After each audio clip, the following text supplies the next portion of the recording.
Hi, Ian Roberts, and welcome again to the laboratory of the painting process.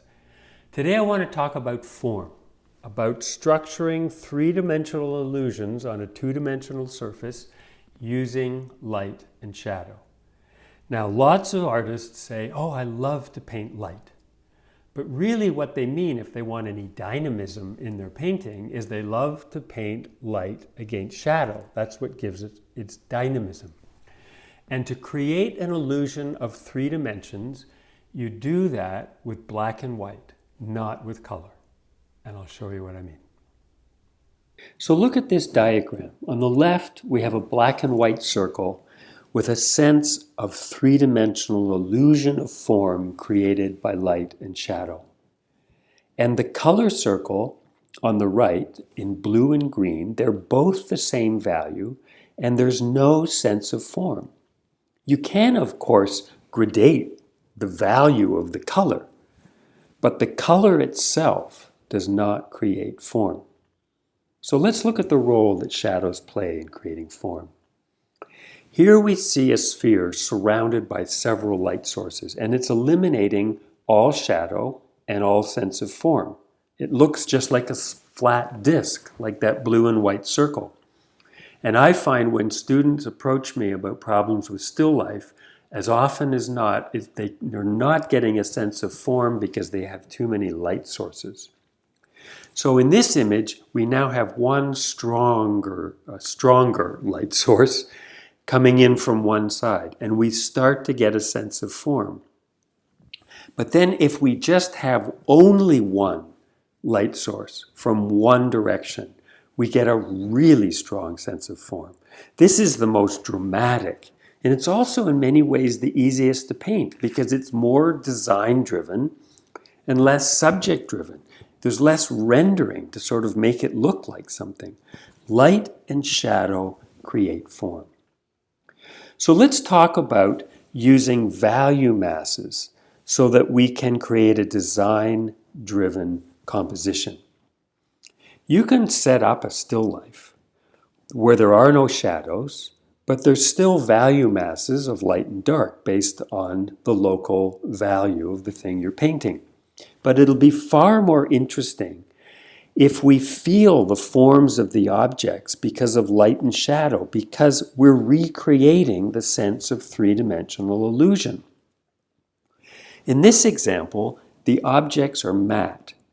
And so there's very little reflected light bouncing into the sphere underneath it. But the moment you have objects that are reflective, then you have more reflected light. So let's just isolate this whole thing and look right here. The big picture is that we have a lit side and a dark side. And in both, we have secondary lights. Here we have reflected light in the shadow. And often what I find is when people are painting, they start seeing this light and they start exaggerating it until it gets so light that it starts to sort of interfere with the big picture of light and dark. In order to create a strong sense of illusion of light and dark, you have to keep those two separate, lit side, dark side.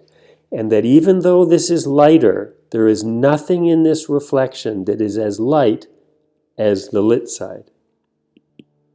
But look also at the value of the lit side and how dark it is in order to have a highlight. So there are four very distinct values in the top of that bowl. The major one, light and dark, and then reflected light and highlight. And nothing will defeat the sense of creating three-dimensional form more quickly than confusing lit side and dark side. So another time we'll look at this in terms of landscape, but let's stick with still life now and we'll look at a painting by Chardin from 1756. And this painting's at the Art Gallery of Ontario in Toronto, where I grew up. And I've spent a lot of time looking at this painting. It's beautiful.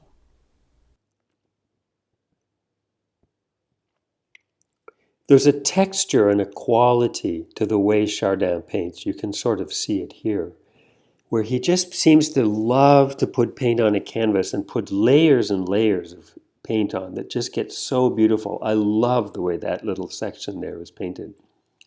But look primarily, again, at the idea that you have a light source.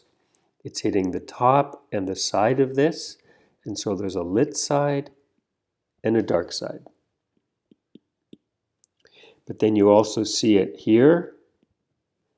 You have a lit side, a dark side. And then we'll go here where we can see it. Lit side, dark side, cast shadow. Lit side, dark side, cast shadow.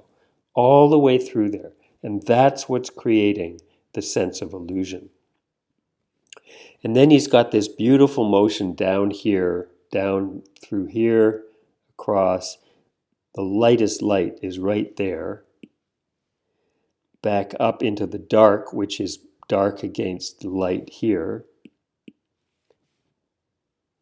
And then we continue back up to here. But look at this reflected light, where this is in the light. This surface here is bouncing light into the back of the teacup. But look at how dark that is, the reflected light, compared to the light on the front of that cup. So I hope that was helpful. I hope you have a great week, and I'll see you next Tuesday. Bye for now.